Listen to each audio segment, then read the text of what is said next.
Mosso Koudiampouanga, oh, au revoir. André Kimbuta, oh, au revoir.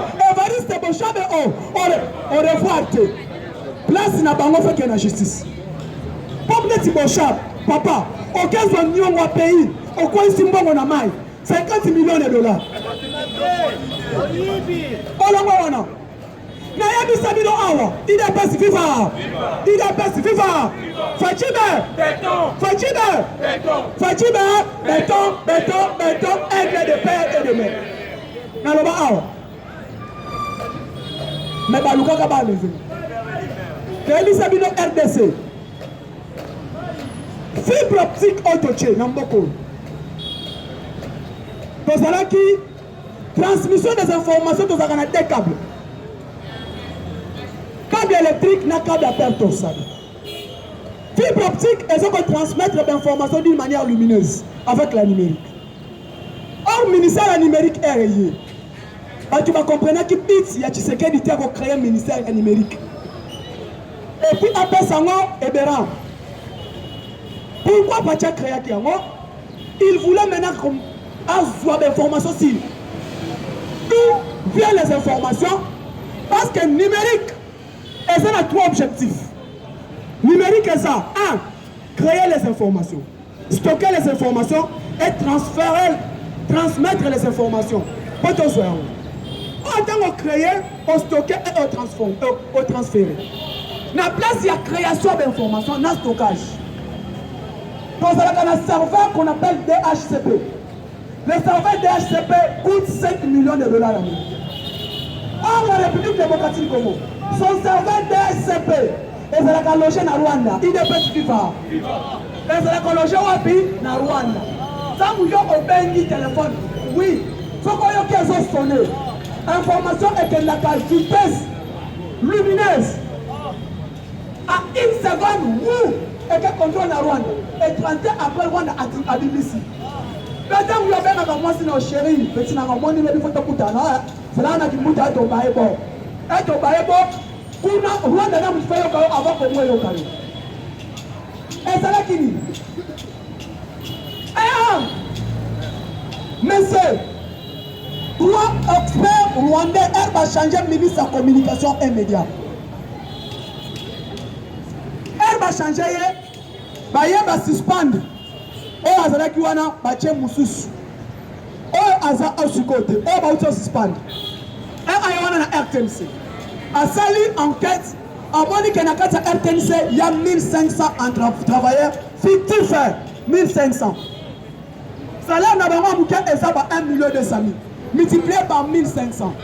Et ça a copié par le ministre de la communication, na DG, na conseil d'administration à RTNC Bazorambowana. Donc, ceux qui m'ont est bimi, Bazoui Mafandi. Il y a 500 personnes et qui ont le ministère de la communication. Il y a 500 personnes éthiques à la conseil d'administration et déjà à jouer par naïe. Parce qu'il y a un syndicat. R. Sikoyo. DG, on va suspendre RTNC à côté. À Sali Banquette, avec le chef, Alignette, pardon, il y a qu'un banc, tel est le cause de la RTNC.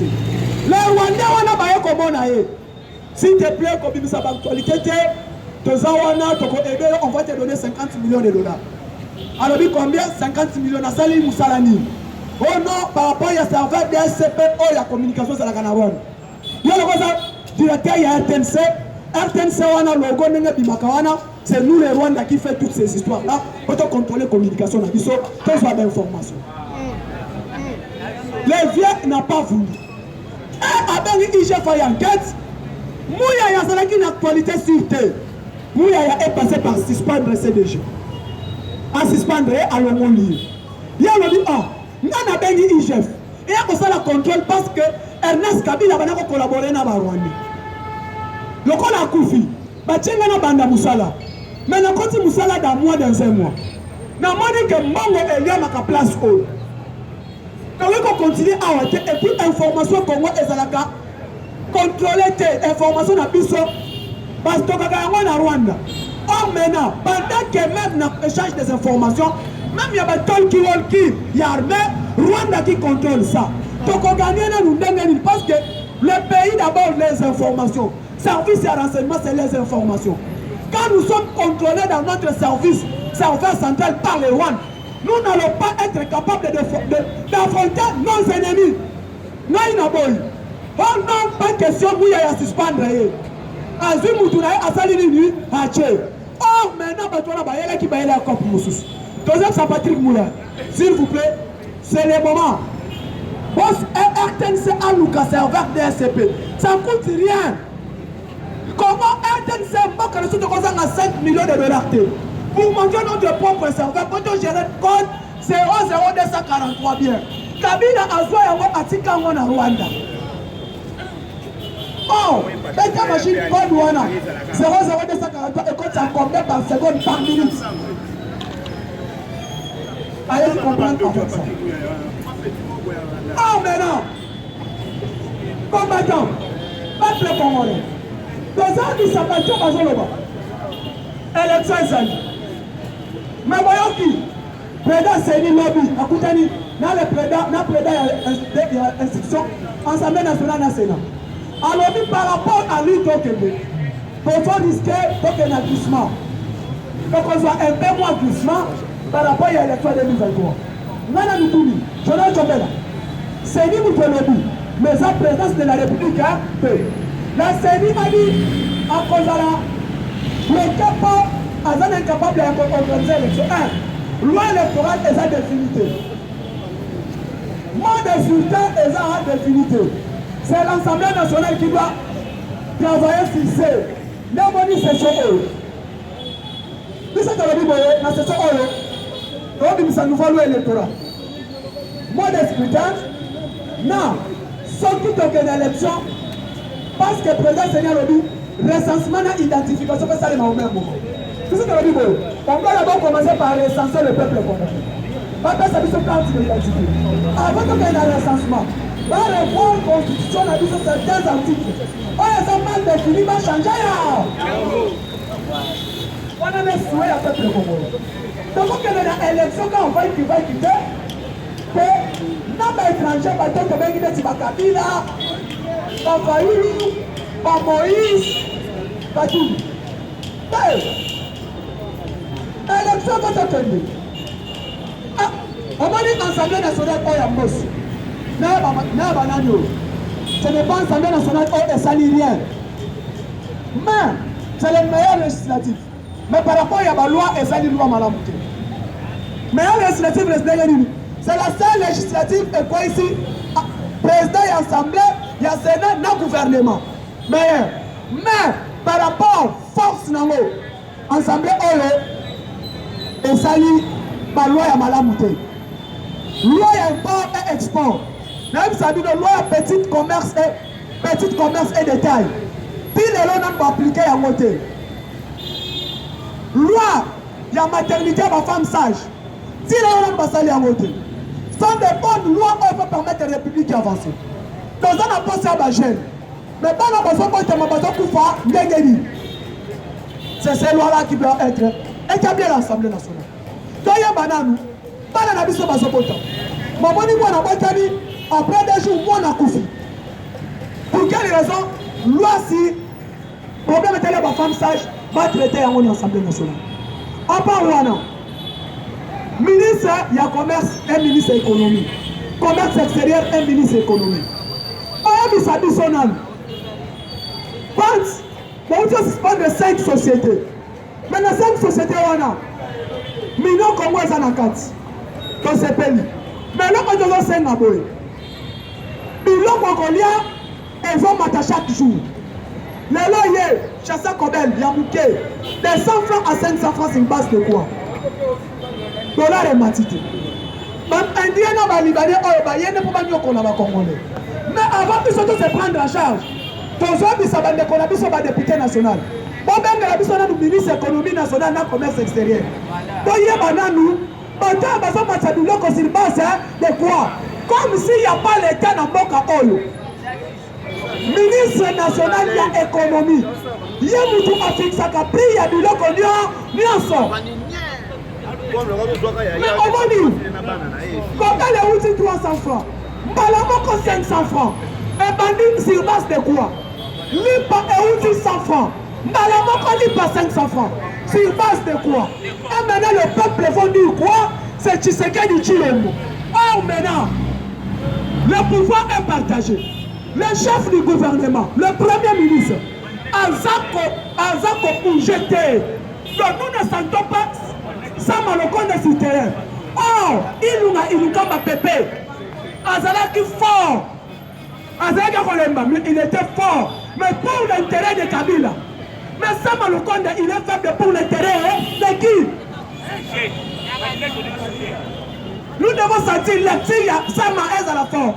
Premier ministre Sama Malokonde. Lecture est trop long. Or, lecture du premier ministre c'est que ça là, gouvernement est là. Lecture du premier ministre est tellement fort. Et à sa décision dire, ce que sentir que le ministre est incompétent, il faut suspendre. On rappelait le chef de l'État dans le conseil des ministres. Mais c'est le président. Le ministre agissement des habiletés. Il doit être sanctionné en tant que chef du gouvernement. Mais au moins, il y a un gouvernement, c'est lui qui bouge.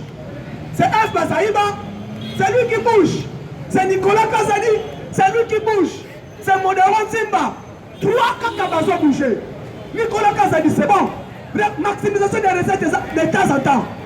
Mais quand la maximisation des recettes est là, le premier ministre, il faut aussi la fort pour que le peuple passe ce là.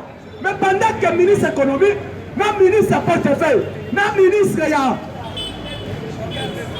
commerce extérieur, le ministre travail, va bloquer beaucoup. Il a qu'ils ont maté chaque jour. Ça qui est l'osso. Et on dit de 40 000, maman 48 000, 49 500.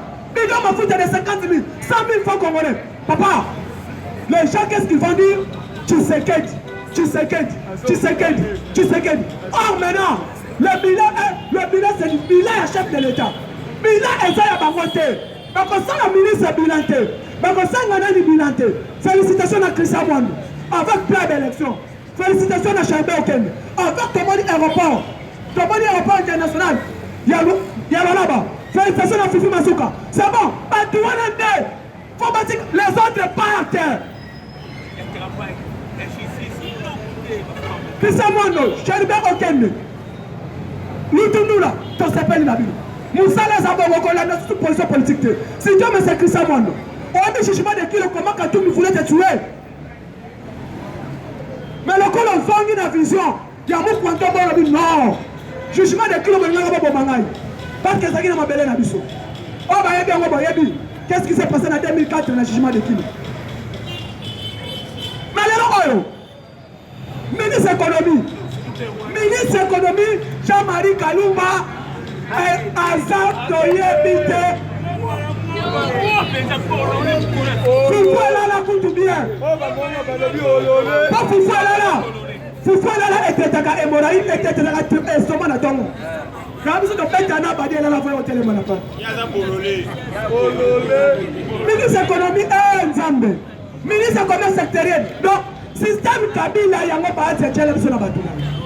Mais au Mali, il y a un chef de l'État, Premier ministre Sama. Makambo Tolobaki. Ça est là, et qu'on permettre les républiques d'avancer. Combattant, la qualité est belée. Merci beaucoup, Baïlo, sur le soutien à Gangaï.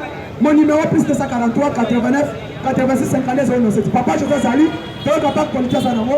Plus 243 89 86 52 07. Je vous remercie. UDPS Viva. Merci pour l'appui Nabino, merci pour la réserve. Il fallait que nous réserver du saut. UDPS Viva. Vraiment, ces jours-ci, par rapport à la réserve, ça nous a aidé, mais malgré notre santé, sanitairement, on était médiocre. Il fallait que nous soyons réserve, on a pu battre la mission pour qu'on. Aujourd'hui, c'est la journée internationale de la femme sur le droit de la femme. UDPS Viva. Et ça, mon collègue, c'est une journée internationale sur le droit de la femme. La femme, c'est une aide semblable. Et cette femme a ce droit. L'homme au bal a droit à moi ses amis. Il faut que je crois que les mamans sont ici. Il y avait même une dame qui devait aussi venir intervenir. Je ne sais pas si la femme a droit d'abord à l'hébergement. Azan a droit, il y a un qui s'aille. On a droit, il y a relié ça y est. On a droit, il y a pour encadrer. On a droit, il y a pour éduquer. On a droit, il y a pour faire une malam. On a droit pour faire ça on nourrit et paie bien. Nous sommes là les droits de la femme, mais pour qu'on être décortiqués parce que nous savons un peu de minutes, mais il y aura des séminaires, des sessions, des réunions où on va aller mais comme cet après-midi, on va décortiquer sur la femme. D'abord la femme, mon femme, F-E-M-M-E et Ngolobanine. La 4 c'est une découverte, donc on aura beaucoup de temps à parler. Mais la politique, Yango, c'est bien, c'est normal. C'est bien là-haut de Moustapha Lobby. Merci pour l'ambiance du début jusqu'à la fin. J'ai écouté même un monsieur de la Ligue de Naïkabé qui est prochainement, si demain, nous aurons le temps par rapport à ce que nous avons, vous fournir les infos qu'on a. Sorti à présent, ce qui se passe à l'Ukraine et la Russie, qu'est-ce qui se prépare parce que Nicolas Zoya, peu importe que vous le voulez, il y aura guerre. Il est persévérant. Au Taliban, engagement ba mususu ata ba osala hypocrisie mais bitumbe bimakaka et bimakaka suka nango omoni soki muto ke na ba orgueil amati zambalinga koma na hauteur no asimatiki ye kasi boyebi ni sola taonda amata dans le vide mais moi comment na présenter les ongisa ye makole kota ngamone na ngalema ne makole kota ki il a persévéré. Et boyebi même Kabila le père Akoufa. Akoufa non pas parce qu'il y a un bousier Rwanda, Akoufa par rapport à un mot. Lorsque je vais effacer le Rwanda sur la carte géographique mondiale, il va la Sougara Wana. Ake Moussika Lobi, Dieu va regretter pourquoi il m'a créé. Et aujourd'hui, ce n'est pas Dieu qui regrette, c'est lui qui n'est plus. Dieu reste Dieu, il est le Tout-Puissant, il doit persévérer. Et Poutine, à la ligne où les choses, sera humilié un jour. Nous sommes le 8 mars. Charlemagne a Soukarat, na Waterloo. Hitler a Soukarat. Tous ces grands qui se voyaient grands au monde, la Souka plastique. Mais lorsque vous voyez l'hypocrisie de notre puissance mondiale, parce que les États-Unis sont hypocrites, il est dit mort. Dans l'ami Allemagne, tellement hypocrite, parce que hier, ils ont un gaz, ils ont payé le gaz, Allemagne a contre la crise, parce que là, 48% sont à gaz dans la Russie. Mais lorsque vous jouez sur l'hypocrisie, et que les gens meurent, il y a mort d'hommes, des enfants sous les décombres, pas de vaso kima. Mais yo zéra parce que totalitarisme est yo, on dit qu'on soit bon mot mort parce que yo a grand. Mais sache qu'à part les grands, il y a le plus grand. Le plus grand, c'est Dieu. Il est persévérant. Et la Russie, préparez-vous. Préparez-vous. Tout ce qui se passe au monde, c'est aussi biblique. Une nation sur une autre nation, mais attention, les petites nations. Zambé aura fait gloire dans la Tébélé, des fois aura mon nom mouké. Et bah quoi s'exploser. Un président qui était comédien, mais aujourd'hui il fait la tête. Cette guerre ne pouvait pas arriver jusqu'à aujourd'hui, deuxième semaine. Non. La guerre n'avait que 2 jours. Parce que bah, tu sais, documentaire, il y a Poutine. Après, moi, ça fait maintenant 10 ans. Qu'un jour, après envahir l'Ukraine. Pour moi, déjà, l'esprit machiavélique, il y a Poutine. Il fallait qu'on soit Ukraine, on a gaz, on a uranium, on a Babylone, on a l'Ukraine, on ne pas à premier dans le monde. Mais aujourd'hui, j'ai dit que Poutine a fait aussi une erreur. L'erreur est que tant que nous avons trop, Tosuka Bina Wenge, Likolo, Tosa Likolo, on est comme ça 1000. Wenge Tonia, Wenge Maison Mère, Wenge BCBG, parce que nous avons Likolo, Aza Likolo. Et je crois que la Russie cherche encore un autre problème. La Russie peut nous diviser. Mais déjà à l'intérieur, un président qui arrête des enfants de 11 ans. Parce que pas va marcher, non, pas monsieur Amike Bazokufa, pas tandis que dans la carte armée russe, il faut pas s'informer. Il y a aussi des Ukrainiens. Parce qu'ils sont de la Russie, de l'URSS, l'Union des Républiques soviétiques socialistes, et départager l'Ukraine comme étant une puissance. Lui, avec son idée machiavélique, veut maintenant s'approprier de l'Ukraine. Chers Congolais, chers combattants, voyons l'histoire. Tôt ou tard, demain ou le lendemain, nous saurons les réalités. Il y a un Némozoya, quand on est au Kiev, quand on est à Kiritan, message que vous allez éblouir. qui a cru qu'Israël un jour pouvait attendre toutes les républiques aux alentours arabes dans 6 jours. Guerre il y a 6 jours. Israël, un petit pays, mais attendre tous les grands, Iran, Irak, tout attendre Bango dans 6 jours. Et aujourd'hui, la guerre de 2 jours avait maintenant 2 semaines. C'est un échec pour Poutine. Il veut seulement se faire les trop grands, les trop gros, mais on a eu un constat, on a lecture. Bon, on a même argument président Macron, il faut frapper. Si on a Macron, il est dur. Avec Poutine, il faut frapper. Pour dire, il y a une résistance, on sait d'où. On va nous réserver Babunda. Parce qu'il dit qu'il va créer de Satan 2. Même le nom du truc, Satan 2. Ils allaient dans la rivalité même avec notre Dieu. Il n'a pas ce vivant. Pourquoi ce nom? Est-ce que vous croyez que Dieu va vraiment accepter qu'un nom, pour les endroits rival, et dominer Yenzam? Non. Il va faire descendre. Moi j'avais dit, j'ai ironisé. Si Poutine va utiliser Satan 2 à mon ensemble pour le 50, et ça sera encore plus pire. Il n'a pas ce vivant. Mais cette guerre, la matière utilisée, ça vient du Congo. Satan 2 est composé de l'uranium congolais et du coltan. Parce que j'avais dit, il y a 3 uraniums, on a monté la teneur. 1, l'uranium congolais, il y a la teneur, il y a 75 degrés. L'uranium ukrainien, il y a la teneur, il y a 25 degrés. L'uranium entre Guinéens, il y a la teneur, il y a 45 degrés. Donc la grande teneur, il y a la teneur, il y a l'uranium congolais. Il y a un moment, ils ont un problème sérieux dans le marché financier. Mais je vous dis, cette crise Ukraine-Russie touche le monde entier aujourd'hui. Il faut se pélater parce que la crise est touchée partout. Par marché, nous, on se paye. Dans le même marché de fer, des métaux. Puis là, on se mati. Tonne est comme à 50 000 $. Tonne. Nous sommes 47 000 $. Tonne. Nous sommes 35 000 $. Mais lorsqu'ils ont maté, vous savez, la répercussion, ça va en la mission. Les blés, ça y était. Quand on y a un mapa, bon, on a sous mapa, on commence la carence de pain. Alors qu'au Congo, le pain est bouffé la matinée jusqu'à la soirée. Il n'a pas ses vivants. Ce gars y était, il y a un lobo à midi le matin, maya lobo à midi, maya lobo la soirée, maya lobo. Mais ce qui est possible, on s'en prend. Je me suis dit, la poussière maya belé, c'est pas bien. Il n'a pas ses vivants. Je dis, je vous remercie, à nous revoir demain. Merci beaucoup. Merci.